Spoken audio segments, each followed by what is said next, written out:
बिस्मिल्लाहिर्रहमानिर्रहीम। अस्सलामुअलैकुम dear students, मेरा नाम फैज़ान सलीम है और मैं lecturer mathematics ICB G63 Islamabad. और हम आज मैथ का चैप्टर स्टार्ट करेंगे क्लास 7th के लिए, और चैप्टर नंबर 1 जो बेस करता है सेट्स के ऊपर।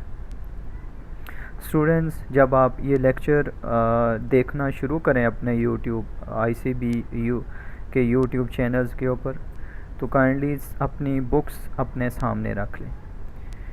जब आप अपनी बुक सामने रखेंगे तो फिर उसके बाद ही आपको इसमें अंडरस्टैंडिंग आपकी डेवलप होगी।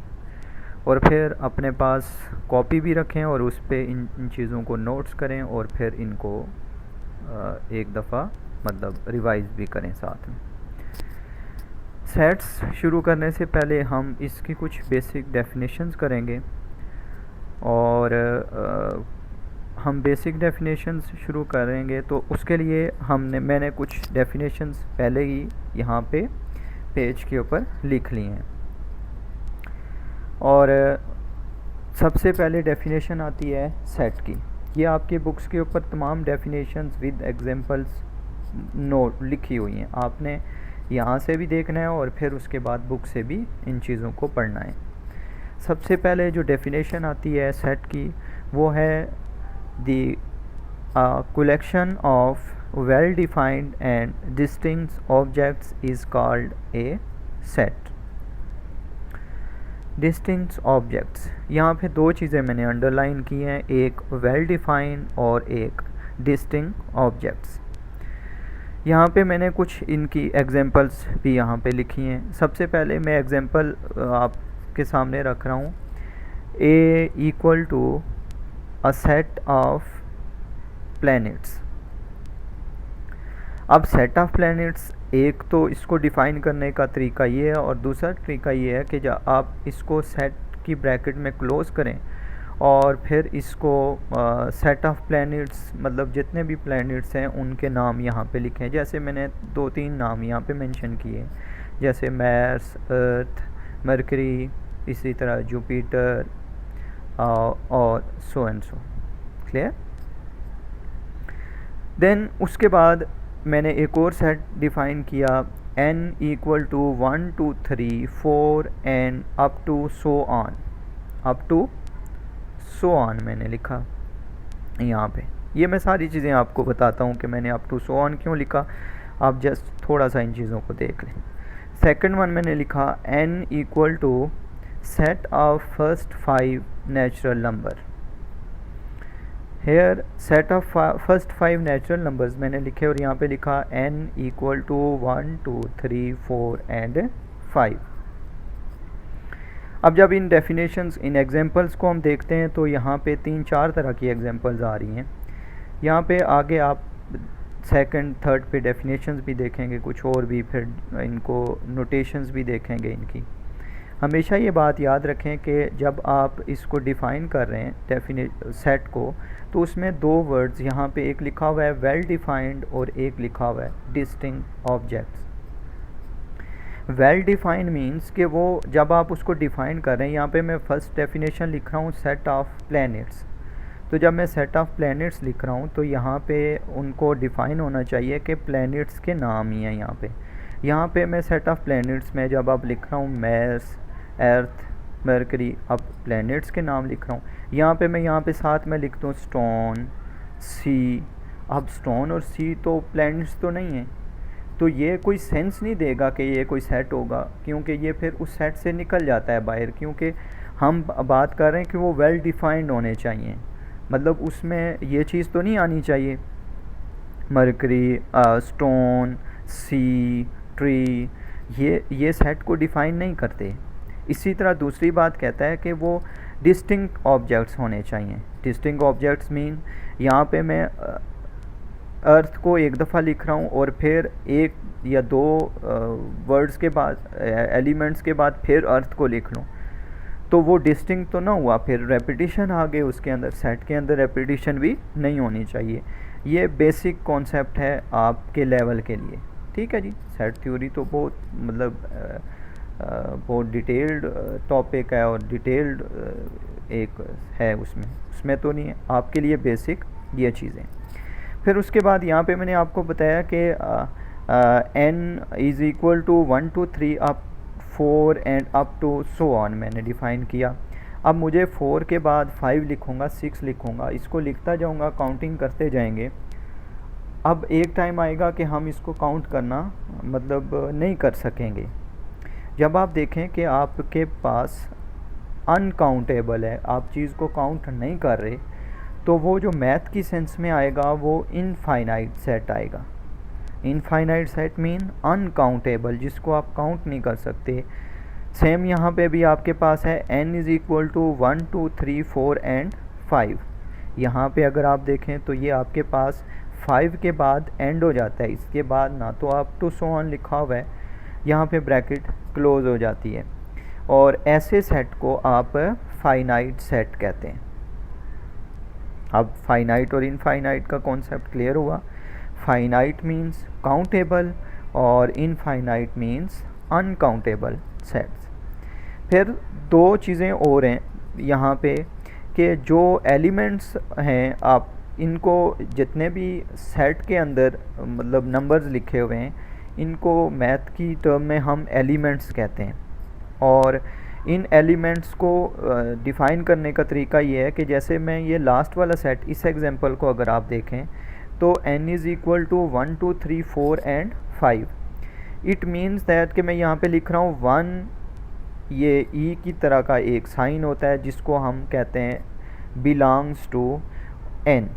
यहाँ पे फ़र्ज़ करो मैं लिख रहा हूँ 6 बिलोंग्स टू n, पॉसिबल है? नहीं पॉसिबल, क्योंकि डज़ नॉट बिलोंग, 6 तो इसमें है ही नहीं। तो एलिमेंट को शो करने का तरीका ये है कि फ़र्ज़ करें कहीं पे आपके पास एग्जांपल आती है, एक सेट दिया हुआ है और उसके नीचे आपके पास ऑप्शंस आते हैं, डिफरेंट ऑप्शंस हैं कि जैसे उसमें यहाँ पे अगर जिस तरह वो मुझे कह रहा है कि 1 बिलोंग्स टू n, ट्रू और फॉल्स, तो आप इसको लिख सकते हैं कि ये आपके पास है ट्रू है। और अगर फ़र्ज़ करें यहाँ पे लिखा हुआ आता है कि 6 बिलोंग्स टू n, तो आप इसको ट्रू कहें या फॉल्स, तो आप क्या कहेंगे, ये फॉल्स है, इट बिकॉज के 6 does not belong to n। Same ये इम्पॉर्टेंट बात है जो आगे इसकी नोटेशन है कि जब भी आपको सेट को डिनोट करेंगे तो उसको डिनोट करने के लिए आप क्या करेंगे, कैपिटल वर्ड यूज़ करेंगे। जैसे name using capital letter such as A B C and etcetera. जैसे मैंने फ़र्स्ट को कैपिटल A से डिनोट किया, फिर मैंने n से डिनोट किया और यहाँ पे भी कैपिटल n से इनको डिनोट किया। सेट्स बहुत तरह के होते हैं, सेट नेचुरल नंबर्स भी होते हैं, सेट इवन नंबर्स भी होते हैं, सेट ऑड नंबर्स भी होते हैं, set integers, set of integers भी होते हैं, सेट ऑफ प्राइम नंबर्स भी होते हैं, सेट ऑफ रैशनल्स भी होते हैं, इनरैशनल्स भी होते हैं। तो मुख्तलिफ हैं, लेकिन यहाँ पे अभी क्योंकि हम बेसिक कर रहे हैं और आपके लेवल का कर रहे हैं, तो जो जो चीज़ें आपकी बुक्स में हैं वो वहीं से उन्हीं चीज़ों को उठा के हम एक्सप्लेन कर रहे हैं। सेट, उसके बाद आपके पास फाइनाइट, इनफाइनाइट सेट, सेट को नोटेशन डिनोट करने का तरीका, देन बिलोंग्स करने का तरीका, ये आपने देखा। उसके बाद आपके पास दूसरी चीज़ जो आती है वो है कि आपके पास एम्प्टी सेट, ये हम कर चुके हैं, एम्प्टी सेट और नल सेट। एम्प्टी और नल सेट की डेफिनेशन तो आप बुक से देख लेंगे। A set having no element is called null set और एम्प्टी सेट। ऐसा सेट जिसके अंदर कोई भी एलिमेंट ना हो उसको हम एम्प्टी सेट कहते हैं और नल सेट कहते हैं। उसको दो तरह से डिफ़ाइन किया जा सकता है। जैसे मैं ए को लिख रहा हूँ, ए इक्वल टू, आपने सेट की ब्रैकेट, इसको करली ब्रैकेट भी कहते हैं, इससे डिफ़ाइन कर दिया। या उसके बाद आप लिख सकते हैं ए इक्वल टू 5। जब आप 5 लिखेंगे तो 5 को सेट के अंदर नहीं लिखेंगे, ठीक है। अगर आपने सेट के अंदर लिखा तो इट मीन्स ये गलत हो गया, फिर ये एम्प्टी सेट नहीं रहा, इट मीन्स के फिर इसके अंदर कोई एलिमेंट है। यहाँ पे करने के बाद उसके बाद हम आते हैं सबसेट के ऊपर और सुपर सेट्स के ऊपर। यहाँ पे आपकी बुक के अंदर कुछ पिक्चर्स भी दी गई हैं, साथ में कुछ वेन डायग्राम से भी एक्सप्लेन किया गया है, क्योंकि यहाँ पे मैं पेज पे कर रहा हूँ और कुछ चीज़ें शार्ट होंगी, इसलिए अब आपने इसको डिटेल से पढ़ना है। कॉन्सेप्ट में आपको इसका दे जाऊँगा कि कॉन्सेप्ट क्या है बेसिकली। सबसे पहले आपके पास आता है सबसेट और फिर हम आगे उसको डिफ़ाइन करेंगे कि सुपरसेट क्या है। सबसेट की डेफिनेशन ये है, a subset is simply a set that is a part of larger set. A subset is simply a set, उस सेट को सबसेट कहेंगे सिंपल वर्ड्स में अगर उसको देखें तो a part of a larger set and thus contain the elements from the larger set. Example जब हम देखेंगे तो उससे बड़ा क्लियर हो जाएगा। यहाँ पे मैंने 2-3 एग्जांपल्स के तौर पे लिखा है। एक मैंने लिखा है set x which is equal to 1 2 3 4 and 5। Then मैंने लिखा है a इक्वल टू 1 2 एंड 3 और फिर B लिखा है 3 4 एंड 5। वो कहता है कि सबसेट क्या होता है, एक लार्जर सेट का पार्ट होता है। जैसे अगर आप इस x को देखें तो इस x के एलिमेंट है 1 2 3 4 एंड 5। अगर आप इसमें a को देखें तो इसके एलिमेंट हैं 1 2 3। अगर हम 1 2 3 को देखें तो ये जो 1 2 3 लिखा हुआ है, ये अगर आप वापस इस सेट के अंदर जाके देखें तो इसमें देखें 1 2 3 है जी, इसमें 1 भी है 2 भी है और 3 भी है, और इसमें 1 2 और 3 ये तीनों एलिमेंट्स जो हैं, ये 3 एलिमेंट्स इस सेट x के अंदर मौजूद हैं। और उसमें कुछ एक्स्ट्रा एलिमेंट्स भी होते हैं, वो मैटर नहीं करते कि हैं या नहीं। 1 2 एंड 3 ये आपके पास आ गए इसके सेट। अब देखें जो a है वो x के अंदर है, मतलब x लार्जर सेट है और a उसका इंटरनल सेट है। ठीक हो गया। जैसे अगर मैं आपको इसको वेन डायग्राम में इस तरह डिफ़ाइन करूं कि एक हमारे पास एक ये यूनिवर्सल सेट होता है, ये मैं अभी आपको डिफ़ाइन करूं। उसके अंदर ये देखें, ये मेरे पास कोई x है और इस x के अंदर मेरे पास एक a भी है, क्योंकि वो उसके अंदर पाया जा रहा है। इसलिए हम ये करेंगे कि अब हम इसको, अब देखें ये हमारे पास, अगर हम x के एलिमेंट्स लिखें तो वो मेरे पास आ रहे हैं 1 भी आ रहा है 2 भी आ रहा है 3 भी आ रहा है। अगर हम इसमें a में देखें तो a में 1 2 और 3 है। अब अगर आप x की बात करें तो 1 2 3 भी है, क्योंकि वो वहाँ पे आ गया, इसलिए हमारे पास सिर्फ 4 और 5 बचेगा। अब ये a जो है वो इस x के अंदर आ रहा है, इसका मतलब है x लार्जर सेट है और a उसका स्मॉलर सेट है। तो हम इस डेफिनेशन के अकॉर्डिंग लिख सकते हैं कि a is a subset of x। Subset को डिनोट करने का तरीका ये होता है कि आप स्मॉल, ये ब्रैकेट, ये जब आप लेस और ग्रेटर भी लिखते हैं तो वो भी इसी सेंस में जा रहा होता है, और साथ में इक्वल का साइन, ये सबसेट को डिफ़ाइन करता है। इसका मतलब हुआ कि a सबसेट हुआ x का, तो जब a सबसेट हुआ x का तो x क्या हुआ, लार्जर सेट हुआ ना। तो जब x लार्जर सेट हुआ तो फिर जो लार्जर सेट होता है इसको हम सुपर सेट कहते हैं। उसका जो स्मॉलर सेट हुआ वो सबसेट हो गया, जो उसका जिस सेट में से सबसेट निकला है उस सेट को हम क्या कहते हैं, सुपर सेट कहते हैं। सिमिलरली मैंने एग्जांपल 2 भी दिखाई है यहाँ पे कि b लिखा हुआ है 3 4 एंड 5। अगर 3 4 5 को देखें तो ये हमारे पास है 3 4 5 भी x के अंदर ही आ रहे हैं, लेकिन a के अंदर भी आ रहे हैं, लेकिन 4 5 नहीं है, इसलिए ये उसका सबसेट नहीं हो। तो यहाँ पे भी हम कह रहे हैं कि b क्या हुआ, सबसेट हुआ किसका, x का, और x क्या हुआ, सुपर सेट हुआ हमारे पास, x is a super set. And B is the subset. उम्मीद है कि आपको ये बात समझ आ रही होगी। अब जब हम एक्सरसाइज करेंगे तो उसके अंदर भी ये चीज़ें आएंगी तो और बेहतर आपको समझ आती रहेगी। यहाँ तक सबसेट की एग्जांपल आ गई हमारे पास, सबसेट और सुपरसेट की। उसके बाद हमारे पास आता है प्रॉपर एंड इम्प्रॉपर सबसेट, जैसे आप डेफिनेशन यहाँ पे देख रहे हैं। प्रॉपर सबसेट क्या होता है? अगर आपको सबसेट की समझ आई है तो फिर आगे आप प्रॉपर सबसेट भी समझ सकते हैं और इम्प्रॉपर सबसेट भी समझ सकते हैं।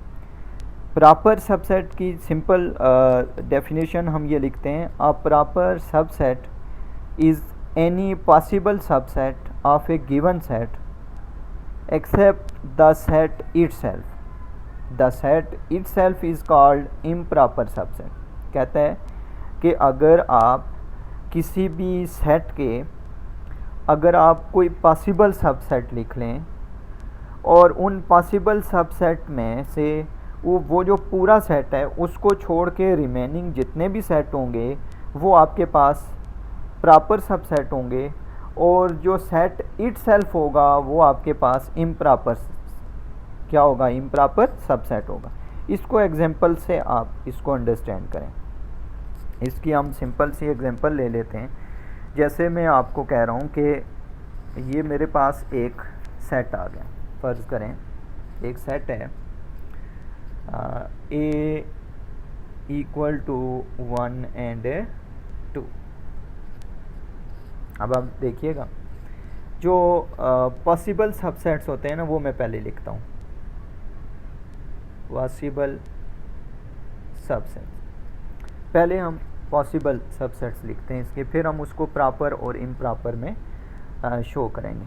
अब देखें पॉसिबल सबसेट जो होता है ना उसका जो एम्प्टी सेट होता है वो भी आपके पास उसका सबसेट होता है। एम्प्टी को डिफ़ाइन करने के दो तरीके हैं। उसके बाद 1 इसका सबसेट है क्योंकि 1 उसके अंदर मतलब लार्जर सेट का पार्ट है। 2 भी उसके अंदर है, वो भी इसके लार्जर सेट का पार्ट है।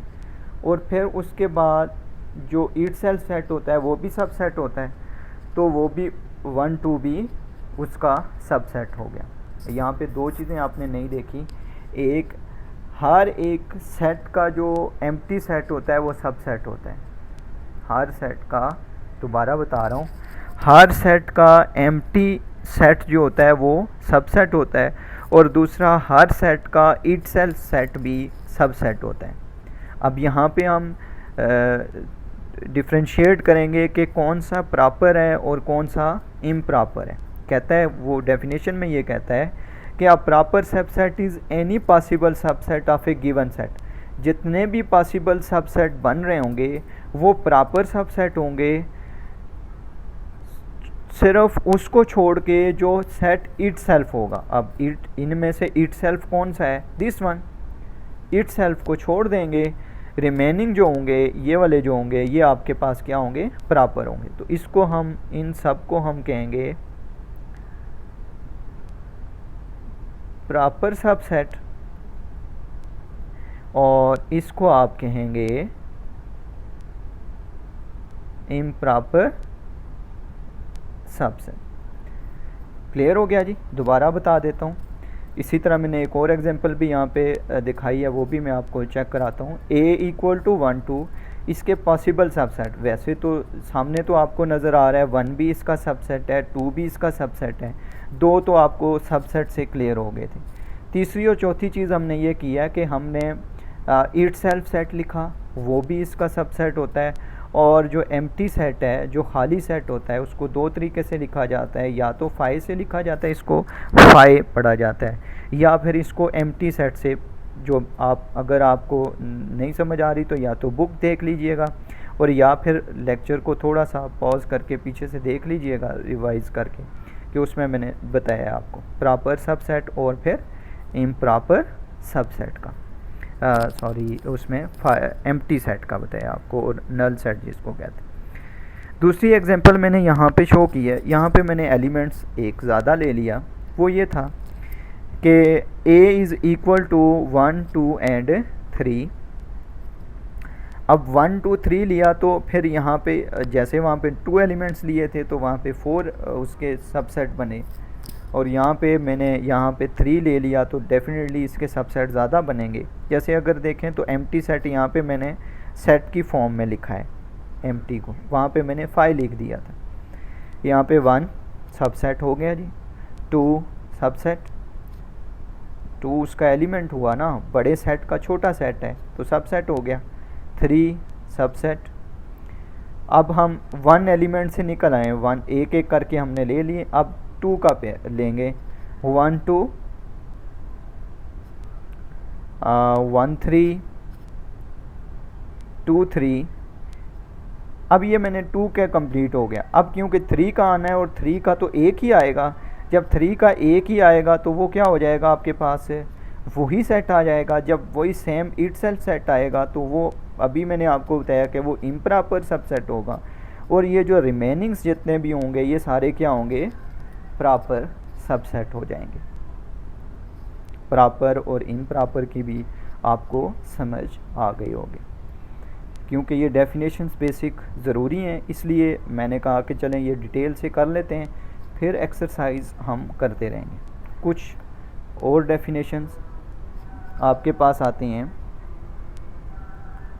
इसकी और भी एग्जांपल्स यहाँ पे हैं, वो आप काइंडली बुक से देख लेंगे। Universal set,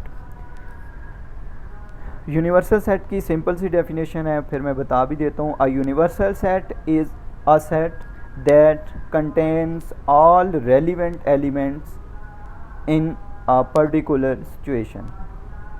For example, when we search for prime numbers, we revise through the entire set of whole numbers. The universal set is the set of whole numbers for the situation. मतलब universal set ये होता है कि उसके अंदर set of integers भी आ रहे होते हैं, set of whole number, set of even number, set of odd number, और ये कंबाइन जब आप और मुख्तलिफ सिचुएशन के हिसाब से आप यूनिवर्सल सेट को उसको डिफ़ाइन कर रहे होते हैं। जब मैं एक सर्कल, जब मैं एक रेक्टेंगल की शेप यहाँ पे अभी भी मैंने आपको बताया बनाई है, तो वहाँ पे उसको डिफ़ाइन किया है कि एक यूनिवर्सल सेट है और उसके अंदर एक्स भी आ रहा है और ए भी आ रहा है।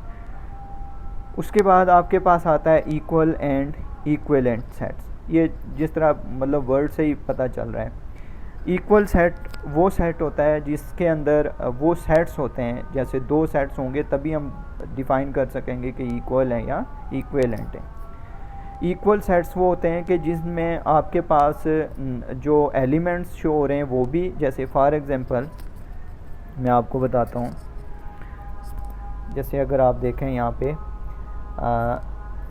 मैं आपको पेज के ऊपर करके बताता हूँ। जैसे a is equal to 1 2 and 3 and b is equal to 2 1 and 3। ये आपके पास इक्वल हैं या नहीं है, इसके लिए आपने 2 चीज़ें इनमें देखनी हैं।